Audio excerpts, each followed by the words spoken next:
my next guest had me all nervous like because she herself is very nervous like. She's got the giggles. I love how she always has the giggles. Ladies and gentlemen, I would like to introduce you to a very good friend of mine. Her name is Melanie Vogel. And before we get into the reason why she is on the show tonight, we're just going to warm her up a little bit. So how you doing tonight, Mel? Nervous, of course. But nervous, excited. Well, nervous anyway because I'm going for a long walk. Now, before we get into your long walk, let's get a little bit more into who you are first. Okay. All right? So, you are not Canadian. No. You are actually from a very different country. From Germany. From Germany. And where in Germany are you from? I'm from East Germany, from Dresden. Where's that? I know she's like in Dresden, in Germany.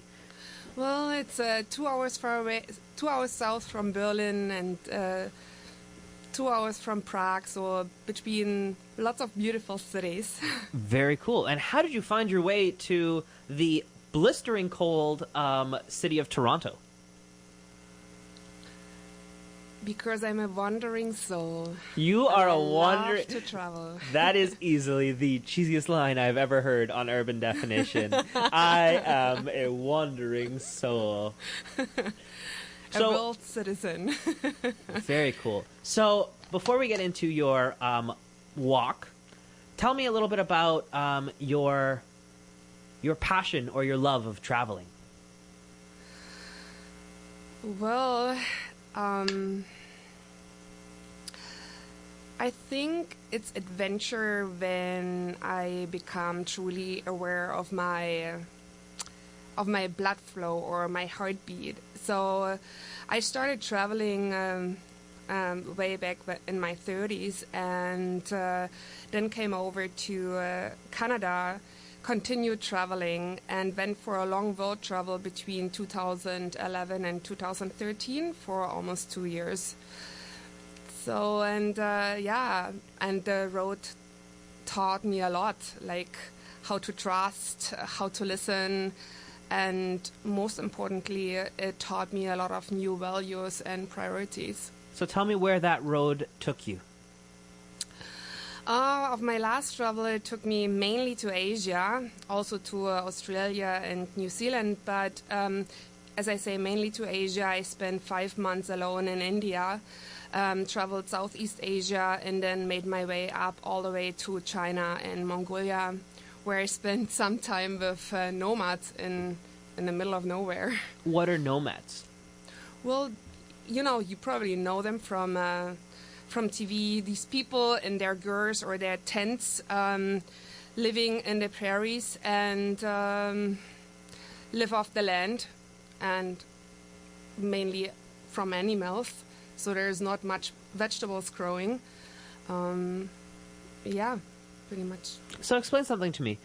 Many people, especially in North America, aspire to travel across Europe, with Germany being the key focal point of where they want to travel. Yet you, on the other hand, decided to go to Asia, which can easily be argued as one of the, I wouldn't call it the most dangerous continents to travel to, but definitely one of the most unique countries to travel to. So why start with Asia? Because I've never been there. That's a very good answer. I grew up in Europe, so I traveled ever since I could travel.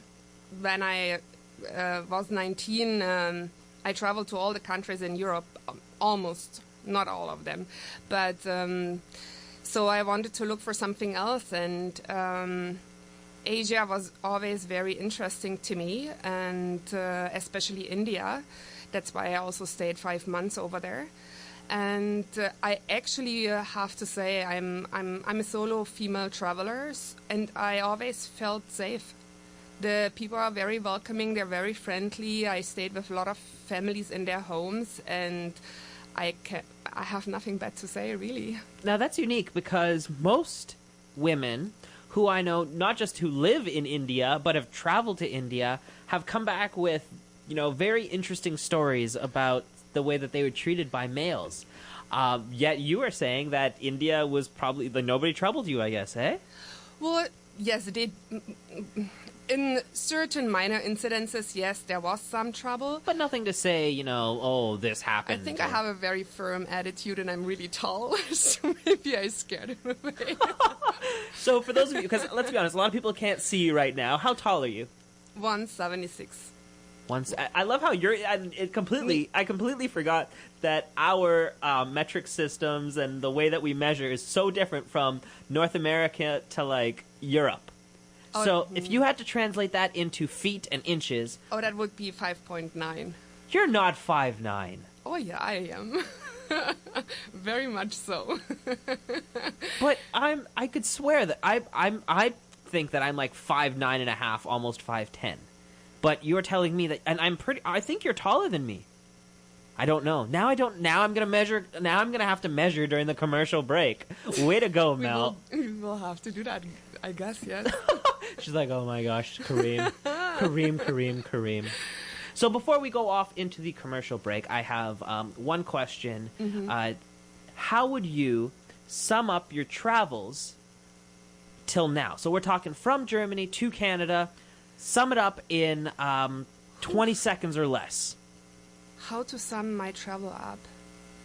I love what you said earlier. You were, what was it? A hopeless traveler or a wonderful? Wandering soul. A wandering citizen. That is probably the best way to describe. And it's funny because that actually describes your personality.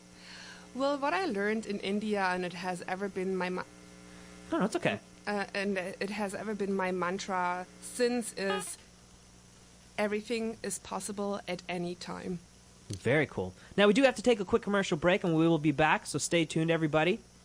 This is Urban Definition. This is Urban Definition. Welcome back, ladies and gentlemen. So, for those of you now tuning in, I am joined by a very special guest, and that is a very good friend of mine. Her name is Melanie Vogel. This is your first time on air, isn't it? It is. And how would you, because let's be honest, we have a lot to talk about before the show is over. But before we talk about that, let's talk about how are you feeling right now? I can feel my heartbeat. Yeah, eh? Very strong.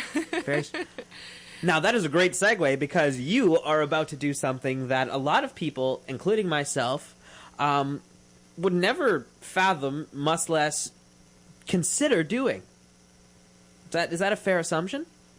I would say so, yes.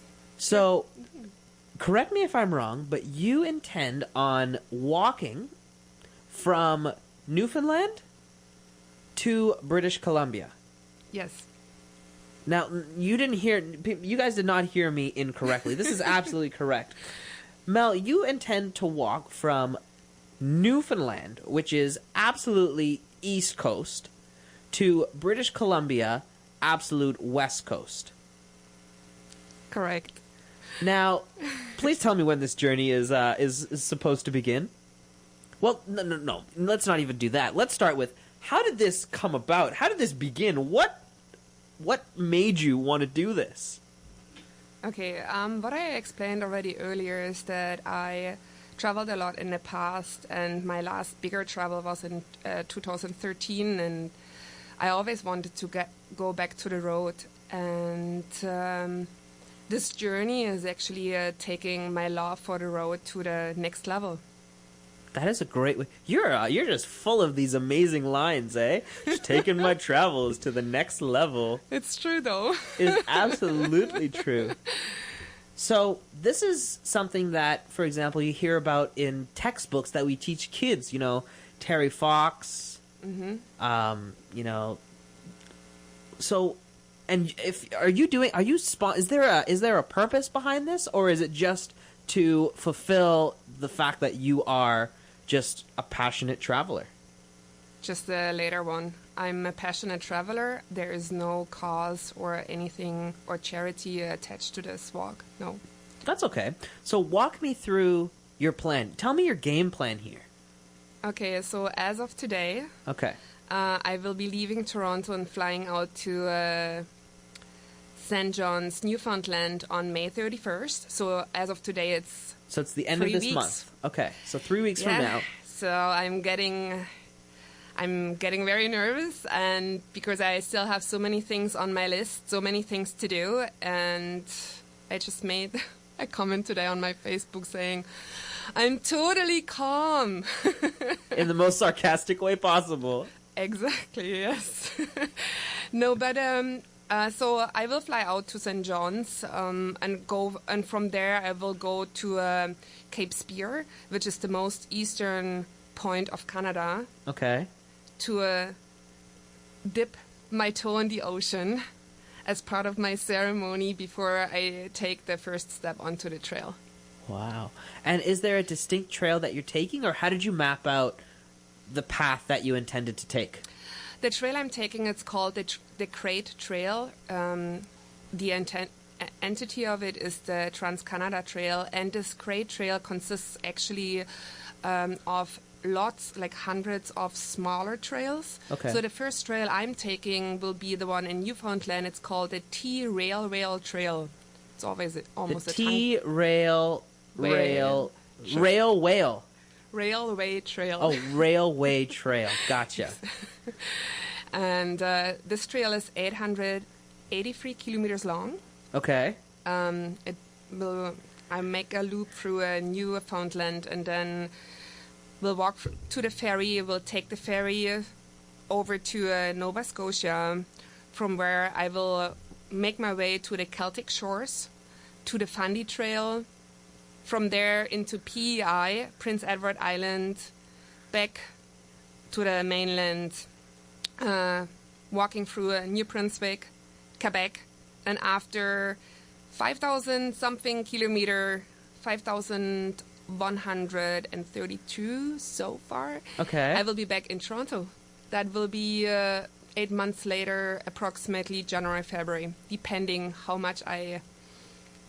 how much you walk? How much I walk per day, like how strong my legs get over the time and how many kilometers I can take over, like every day. So one of the requested questions that I was supposed to ask tonight was, as a female, do you feel a sense of, I wouldn't call it emergency, but do you feel a sense of danger in being a independent female traveler going across Canada? Well, I'm an independent female already in a city. Right. So why wouldn't we be... Well, we are cautious here as well, right? So there's no difference for me on the trail. I mean, if we are talking about two-legged predators... Well, no, I think one of the concerns that was... Because let's be honest, I've been telling as many people as I can about this. Yeah. And everybody's just been super... either they've been excited or scared for you. And one of the topics of conversation was, sure, we're talking in a perfect world, you have no safety, like there's nothing, that's not necessary. That's an afterthought. But the realities are that, you are going to be walking by yourself. You're going to be walking at night. Chances are you're going to be walking along highways? Partly, because it's the trail is 74% trail, but also 26 mainland and 26% water trail. So the water trail will always push me to streets or highways. Yes. And you're living, and so for you there is no need to worry about this. Of course, I have my fears, and of course, I have my cautions. But it's not. It's a fear that will not hold me back to do this thing, because I had 10 months of preparation, and of course I'm taking all my fear and my worries into consideration and prepare for it. So let's talk about wild animals. Yes, absolutely. That was my next question. Yeah, here we go. And I watched so many documentaries, YouTube videos about how you care if you meet, in a worst scenario, a bear, what to do when you meet a black bear, what to do when you meet a grizzly. And I read a lot of information papers from National Park Services, and I will take bear spray. I will have a knife. But also, I believe when we had a conversation about this a couple weeks ago, you had told me that you were going to be walking around with a I guess, an emergency device of some sort? I was just going there. It's called an InReach. It's a two-way communication device that has a SOS button. So in case let's say I break my leg, or I'm getting attacked, or something unforeseen happens and I'm in real danger and can't help myself anymore, I will be able to hit this SOS button, which sends a signal to the emergency center, and then they will, of course, come and get me. Perfect. So Save me. we can continue this conversation all night, but unfortunately we are pressed for time. So instead I will ask you this. How do I follow your journey? I have several ways how you can follow me. There's my website, which is unfortunately still under construction. It's betweensunsets.com. The Facebook website is Tales Between Sunsets. And on Twitter, you can follow me on Between Sunsets again, and also on Instagram, which I still need to set up. No worries. So what we will do is we will ensure to post all of your stuff on our social media so that anybody listening, all you guys have to do is go to our social media pages to be able to find Mel's social media pages. Mel, it has been an absolute pleasure having you on the show tonight. I hope that you weren't as nervous as you started off with. You seemed to warm up as the show went on, so I'm glad I could tell you so many more things. That is great. And I think what we're gonna have to figure out something. We're gonna get you to vlog along your journey, or we can't let this opportunity go. We've definitely got to keep up with you. Mel, it's been an absolute pleasure having you on the show. For those of you listening, have a fantastic weekend. Don't drink and drive, and be safe, everybody. Have a good night.